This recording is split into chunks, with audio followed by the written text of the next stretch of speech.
Hey, it's Jamie on My Irish Radio. Make My Irish Radio your Irish radio. Thanks for being with us. Appreciate it. You like, subscribe, do all those things. Comment, and the best thing you could possibly do is tell a friend about it. We appreciate that. Today, longtime friends, I feel like, because I've been listening to for so long, and then just started this project, the My Irish Radio, and adding the music to it, and fell in love all over again, pulling out a bunch of things that I hadn't listened to in a little bit, and then started doing some digging.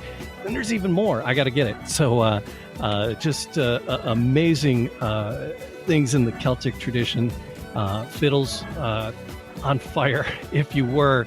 And I got introduced to Ashley MacIsaac when a local rock station added his stuff back. Oh, holy smokes, it was early 90s. And he Sleepy Maggie, and that opened the door, and then found all the traditional stuff. And I'm so happy that Ashley MacIsaac is here to chat a little bit today. Ashley, thanks for popping in. Jamie, it's my pleasure. I'm not sure if you're aware, but I'm just across the water from you on the Canadian side of the border in Windsor, Ontario. Yeah. That's I was talking to my friend Greg Gnip earlier today. I was like, "You never guess who I'm going to talk to," and he was like, "Oh my god!" So yeah, he was on 89X in the river forever, and that's how that whole CanCon thing is kind of what opened the doors and turned me on to you at that Sleepy Maggie, which was like such a crazy crossover. And then I picked up your other albums, and they were like straight up traditional. And so it's if I had to say, if I try to describe you to somebody, I'm saying it's traditional and disruption. It's kind of because I've made a lot of records at this point, Jamie. I'm in my 50s now, and as you say, it would have been the early 90s that Sleepy Maggie came out as a single. It had a Gaelic lyric in it with the vocalist from Nova Scotia, originally from Quebec, but her name is Jane Lamond. Yeah. And myself and her worked on that track. That got a lot of radio play and got his attention in States and around the world. Of course, Canada, where I'm from, probably the most attention. Yeah. But before that, and subsequently, I've made quite a few crossover records, but I never put out a crossover record without shortly thereafter or just before putting on a trad record as well. So I'm raised in traditional culture of Cape Breton Island, Scottish mainly culture. And of course, we have Acadians, which are the French people that turned into the Cajuns. So my mother was French, have a little bit of that swing. And then, of course, Irish music from America and R&B have been influenced for a long time. So, yeah, that's what I was going to ask you. It's tell me about your childhood. So tell me a little bit about the growing up and the first time you had an instrument in your hand. Well, the first time I would have been on stage was actually in 1978 in New Hampshire. I was 3 and I was singing a Gaelic song at a place called Six Gun City, which was a bit of an amusement park. And my grandfather, he spoke Gaelic and sang Gaelic and taught me as a little boy. And then after that, by the time I was 5, I was taking step dancing lessons. So I was a step dancer in a lot of concerts until I was about 9. And in between that, I've had a piano teacher who taught me to play a little bit, got my Royal Conservatory piano. And then my dad won the lottery.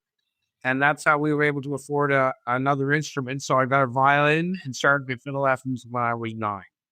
Those are not cheap instruments. You get yourself a nice fiddle, but that is a pricey piece there.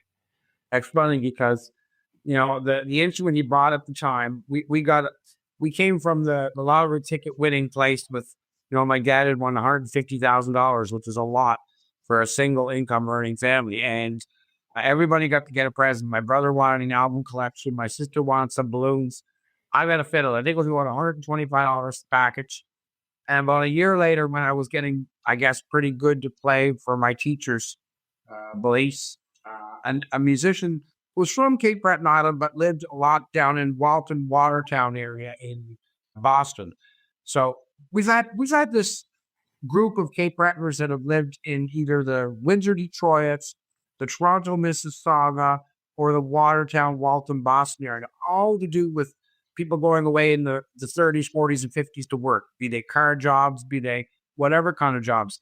And one of the Cape Breton fiddlers had gone down there, and he lived there for years, and he bought a pile of fiddles in a fire sale that a maker he had died, and his wife sold all the instruments, brought him to Cape Breton. My dad got me my first good instruments.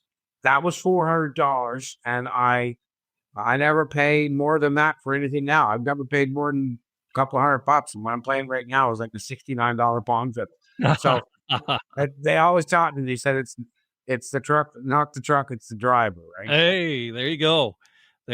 Yeah, but sometimes with instruments, you might as well be playing hockey. It's so damn expensive. It's like expensive hobbies, There's something about that, and I've known people who have had very expensive instruments Yeah. And I've seen very expensive instruments on the wall. I actually have a very rare violin right now, which again, I only paid $300 for. Oh, But I think in America, it's something that is going to be sought after. I went into a pawn store one day, 2 Christmases ago, and I was trying to buy something for a friend of mine, and then the friend didn't want this fiddle, and I went back about a couple of weeks later, and sure enough, the store was closing. They wanted 6, I got it for 300. Turns out it's a violin that was made by a quite well-known musician who performed for Abraham Lincoln and was one of his soldiers during the Civil War.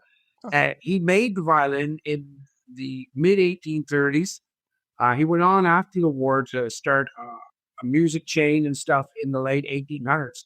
But I have this, 6 degrees of separation, only 1 degree of separation. Abraham Lincoln connected violin now. And so, you never know the intrinsic value, the financial value of an instrument. That's a lot. But if you're a parent out there and you want to get your kid to play, just get them whatever. yeah. I love that. I love that story, man. That's my house was built in 1831, and I'm always looking for like little things to have around that are that old or almost that old. It's I'll sell it to you for $1 million, which is only 600,000 American. fair play. Fair play. Yeah, no, I got a book of Byron poems from about that old. That's like the coolest thing I got. Anyway, but so the music, I mean, you have not quit. You're just always grinding it out and doing it. One of the latest projects, is it Fiddler, FDLER? Is that's been out quite a while now. That was actually a project I started working on right after the 2010 Olympics.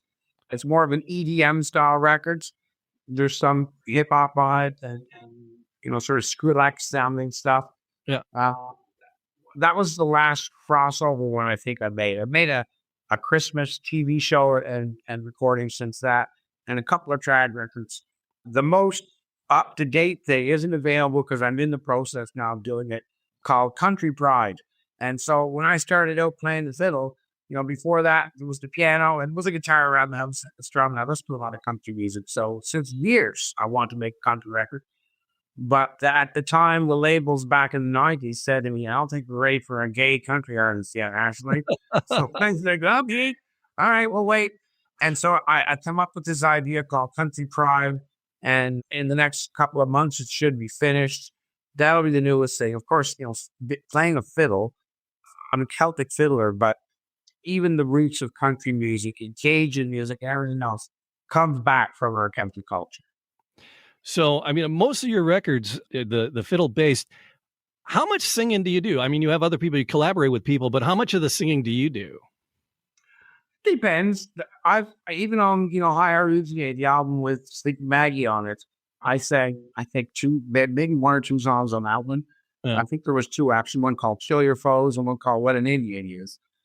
I put out one album that was entirely singing without any fiddle on it. A record company asked me to do that years ago, called Pride, and that was a gay rock record. I didn't ask to make everything right, so.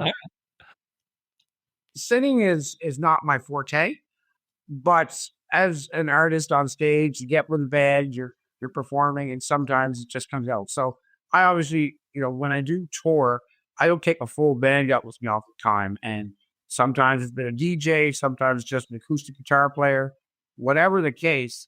If I want to do Sleepy Maggie, I'll throw some vocals in it myself. So that's probably one that I end up doing a bit of the Gaelic singing on, as Mary Jane has her own life and has been out on the road doing the road thing for years. But overall, fiddling is the main thing. But fiddling and singing, I think they're something I grew up with.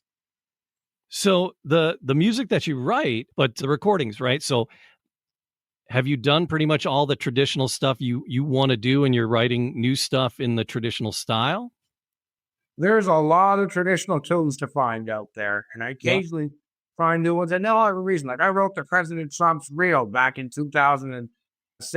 At the time I thought somebody should write a tune for the president, and nobody else was going to do it, so I did. I write sort of based on certain times and what's called for. If I'm in a studio, as I say, during COVID time, we call that Facebook time because there was nothing else to do except you have Facebook. I sat here, I'm actually in my bathroom because of the way long. And so I sat here and I would just write tunes. I remember I wrote one the sort of sounds are is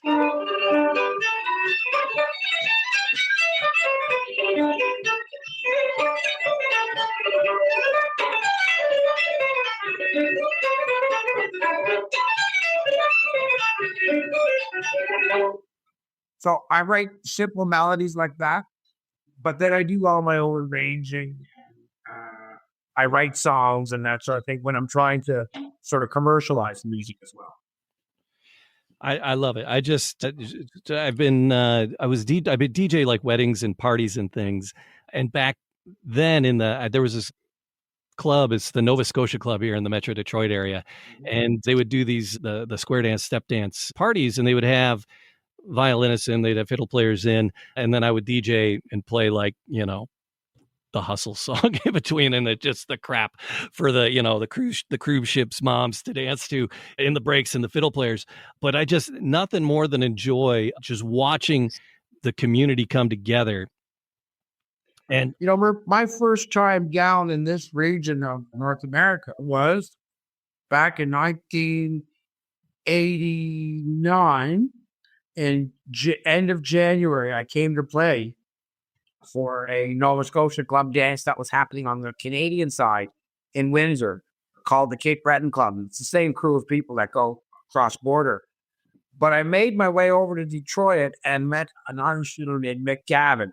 And Mick has taken me over the years different times into Detroit, and there at the Nova Scotia Club and performed shows with him at the Arc and such. So there is this cultural connection to this region. As I say, it goes back to the days of the early car jobs and that sort of thing, maritimers coming up here. So there's quite a few people now. They'd be grandchildren and great grandchildren of the original people that would have came here in the early part of the 20th century. I was amazed at how the Nova Scotia area is like a time capsule like no other.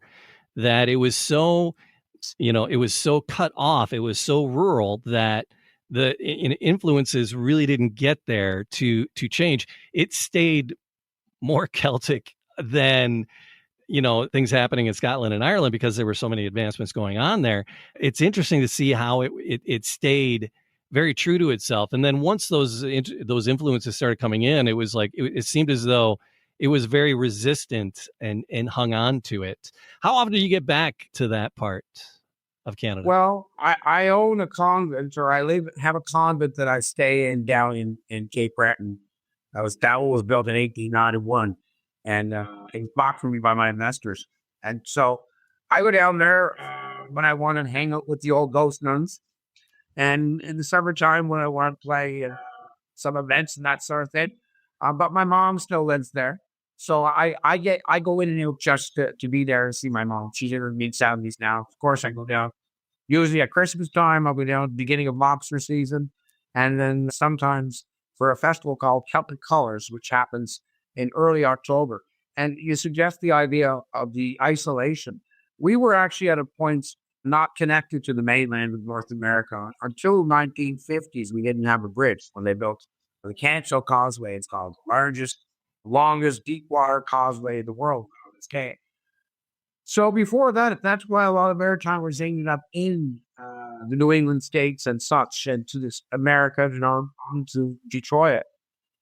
It was easier to get there by boat than it was to cross over and get to Halifax by horse and buggy, in the early 1900s. So we were isolated in that sense, but there was always a connection to the bigger cities.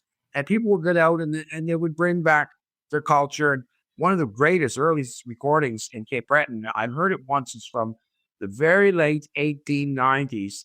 Somebody from York had come up to Cape Breton to travel the Cabot Trail, which is the first location, in North America, other than the West Indies, where John Cabot landed in 1497. And so somebody came up to do the Cabot Trail visit, and they brought a recording device with them from the big city.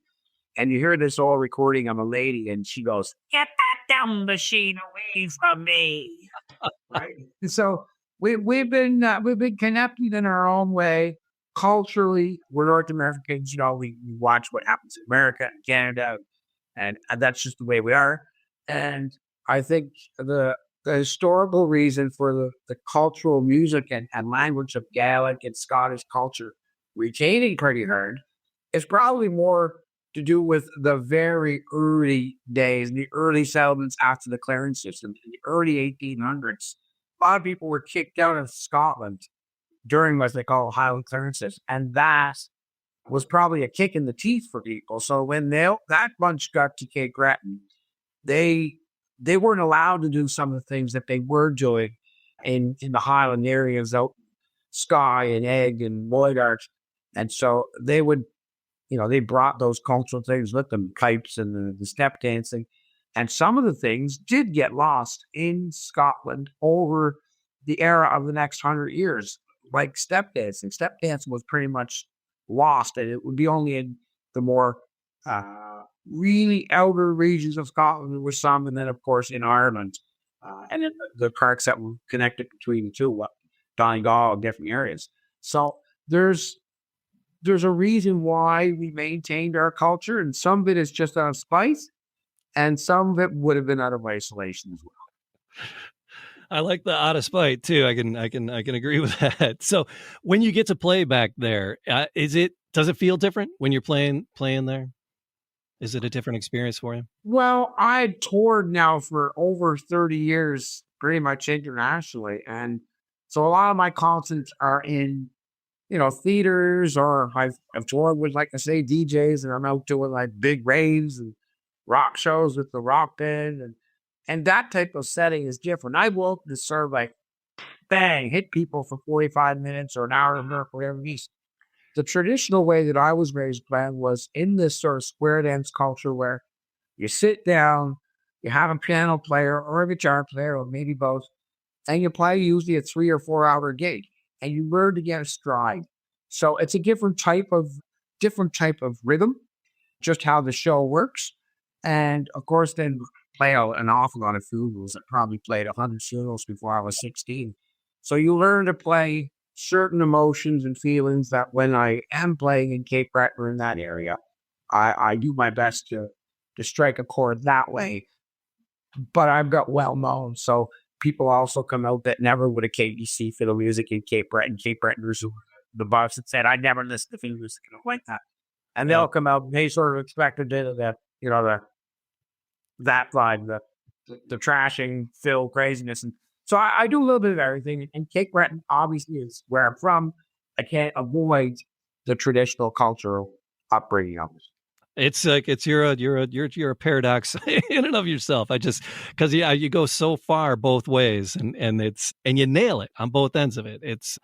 I'm a fan. So sorry, I'm fan. I appreciate it. Now your show is broadcast to obviously Detroit, but all over the internet. And folks who want to see or hear my basic, you just have to take my name in on YouTube, or I suppose it's qualifying those things. I've maybe had 13 or 14 records out at this point. Yeah. I got a good 7 or 8 of them. I just picked up the fiddler, the what is it? FDLR? But see, originally it was going to be called at DLR. And the day of the release, just the night before, I looked online, but I typed in that, and it come up like the Freedom of the Democratic Republic of Congo or something. And it was like these Swaher images. And I was like, oh my God, we can't call it that. You'll change everything. And everybody would put on the shelf for a week, and we changed it to FDLER. That's why it's called that. But again, that's a few years ago now. And since that, so, the record industry is a completely different kettle of fish since 20 years. There's no money to make off it, other than if you have a billion streams. So I put out traditional records every 3-4 years. There's been a couple since that has come out.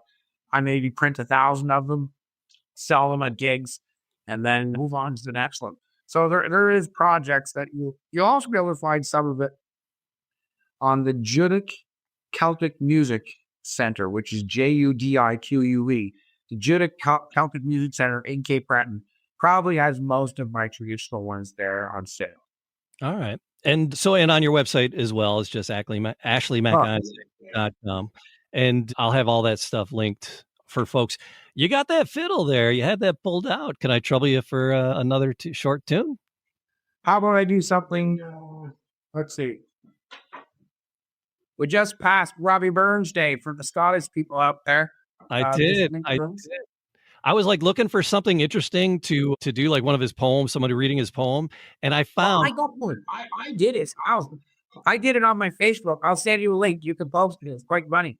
Um, but I ended up on the Saturday night seeing an ad for Robbie Burns event, and I called them quick, and they're like, "No, it's not tomorrow. It's tonight." And I'm like, "Oh my god, I'm running!" So I ended up going to it. I had my Donegal Irish knit sweater on, and yeah. I probably looked at a place at the Scottish folks that night. But I ended up having some haggis, and like I say, I gave we said you have a call. I'll send you a link. I'll play something very Scots. I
very nice. Oh, love it. I love the traditional stuff. I really do. It just puts me in a different place. I appreciate it. Thank you so much for the music and the songs. It's some gorgeous stuff. We got to get you over to the Metro Detroit area to do a couple of sets. I lost my passport about a year ago somewhere. I haven't done a new one yet. I got to get it, or maybe I'll get a Nexus. But anytime, I love playing all over Detroit. And to say, I play in New York. I play different places. I remember playing at the Chieftains out some big events there. But again, you can always just look online and watch the music there available. Yeah, awesome. So yeah, that's great. So yeah, we'll get you legal and we'll get you across the border. And Yeah. Let me we'll have play some one fun. more too. You're in Oh, Detroit. This, like I said, I wrote this one during the first Trump election called President Trump's Real, and I never got to play it. oh, So let's play it for everybody. I love it. Then I'll throw Sleepy Maggie in on the end. How about that? Fair play.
Oh, spot on. I would have played the President Trump's wheel 3 times, but some people don't like that notion. Hey. Choice might be enough. Yeah. So politics and religion. Let's talk. Let's get it going. I don't care. You know what? I'm probably one of the only gay, liberal-minded Canadians who's a big Trump fan. I had the flag on my there all the time. And so as Canadians, we love what America presents, the notion of democracy and your vote. You get who you vote for. And right now, you got a real strong leader in, and we're neighbors, and hopefully always the best of friends. Love it. All right. Thank you so much. I'm going to put all those links down on the bottom. And when the new piece comes out, when the new record comes out, let us know, and we'll talk about it some more. Cheers. Thank you. Capolet and Jew. Okay, we got the machine going. We're going to play a few tunes. I have to get in. You got to take that ring off. Got to get my ring off here. Give us a couple of notes on the spoons there. Okay, here we go. Good Dan Huey tune. Kennedy Street March. Here we go.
Yoo-hoo. Huh, just like the Gabrielle. The girl then, yes.